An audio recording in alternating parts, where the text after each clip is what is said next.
Et à toutes les associations qui les accompagnent dans la prise en charge. Oumar Ning. La présence du chef de l'État à cette activité a permis de comprendre son engagement en faveur de la lutte contre le cancer.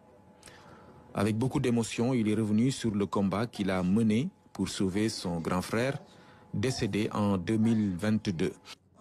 Par contre, sa sœur, qu'il a également prise en charge, a été sauvée lorsque ses lésions précancéreuses ont été maîtrisées grâce à l'accompagnement de la LISCA.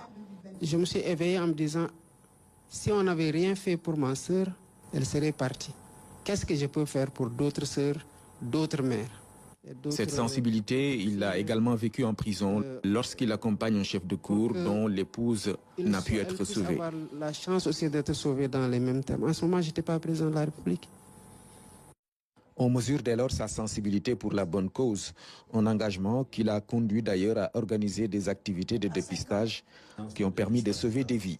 Et en prenant en charge 13 femmes qui avaient des lésions précancéreuses, je n'étais pas président de la République.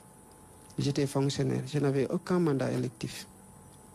Mais j'ai été très fier et heureux d'avoir aidé ces 13 dames-là, parce que je sais, toutes choses étant égales par ailleurs sur le plan de la volonté de Dieu, qu'on a préservé des enfants de l'orphelinat.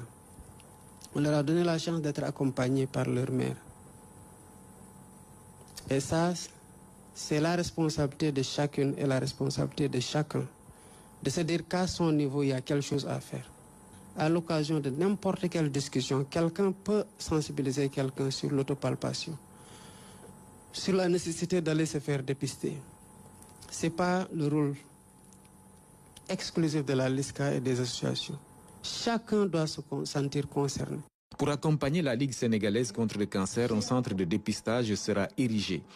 Le projet, déjà ficelé, a été un peu retardé par un changement de site. Le président Bassirou Diomaye Faye annonce la pose de la première pierre très prochainement. Votre plaidoyer est entendu et que vous verrez que dans la suite des actions qui seront posées par le gouvernement, que vous avez été entendu. Nous avons souvent besoin d'entendre les spécialistes, ceux qui touchent la réalité au quotidien, que ce soit la première dame Marie-Khone Faye l'année dernière ou la première dame Absatou Faye cette année, elles sont toutes revenues de la LISCA, bouleversées par le drame qu'elles ont pu constater de leurs propres yeux. C'est la même chose aussi de la directrice de Polymède qui nous assiste dans les plans du centre de dépistage.